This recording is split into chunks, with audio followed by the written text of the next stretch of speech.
Kemudian di Garimin juga sama.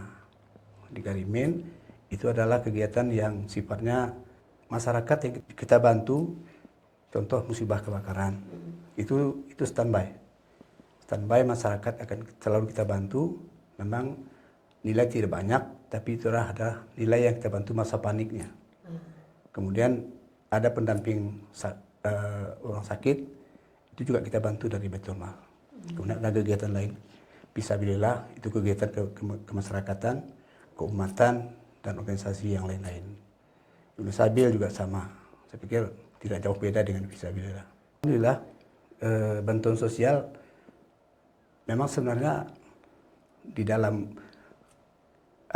aturan daerah dianggap bantuan sosial, tapi kalau secara hukum agamanya adalah zakat untuk fakir dan miskin. Itu yang utama yang harus kita bantu. Persentase juga lebih besar ke mereka. Sedangkan yang lain-lain jauh di bawah mereka persentase. Termasuk di miskin juga ada, pendidikan juga ada kita bantu.